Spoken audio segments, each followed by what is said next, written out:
Yeah, I started wrestling when I was 12, man. I actually thought it was WWE. I went to the first practice and I thought I'd be seeing like turnbuckles and stuff like that, man. I saw that mat, I was like, man, what is this? I was bummed, man. I went home, I told my mom, and then she was like, you should just go try it. And I ended up going back, and now the rest is history. I think what really made it stick with me is it just being hard, man. Like I did okay my sixth grade year, but the seventh grade year, I made it to state, and I didn't place that year. And I think that just lit a fire in me, man. Because everything else that I did, I was kind of natural to it. I naturally took to like basketball, football, stuff like that.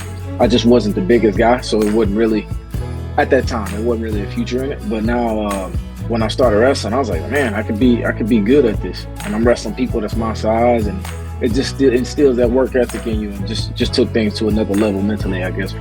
I was a All-American in 2016, as well as a conference champ. I wrestled at North Carolina State. We're in the Atlantic Coast Conference. I coach there now too, by the way. I was ranked as high as 54th on the U.S. Olympic ladder, something like that. I don't remember. I'm not big into the accolades, man. I just kind of put my head down and work through it. But then I won a couple international opens. I won the Bill Farrell, that's at the New York Athletic Club in New York City.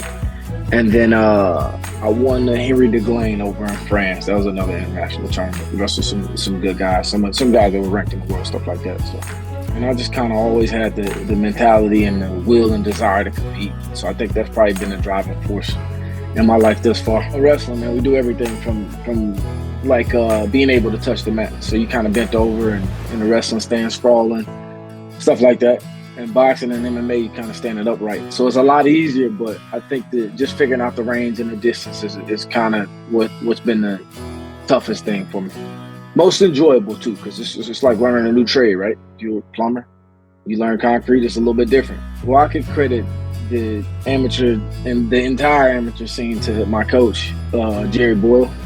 And his biggest thing with the amateurs, he was like, dude, you can go out here and learn without taking the unnecessary damage that you take as a pro. And I was like, yeah, like, what do you mean? So basically, the amateurs is you're basically out there with training wheels on, man. And the good part about that is you can't strike on the ground. So for wrestlers such as myself, it forces you to kind of deal with the jiu-jitsu when you get to the ground. And it kind of makes the rounds longer and whatnot if you're really good on your feet. So it just kind of helped me gain that experience and whatnot. And then transition from amateur to pros is, I think it's kind of the same for me. I think that the pro fights that I had thus far just end a little bit early because now I can strike on the ground and stuff like that. So kind of harder to last when the guys hit me from bottom. Hey, a lot of action, man. A lot of action, a lot of violence, man. I like to bring it when I get in there, man. That's my goal. Bring it every time.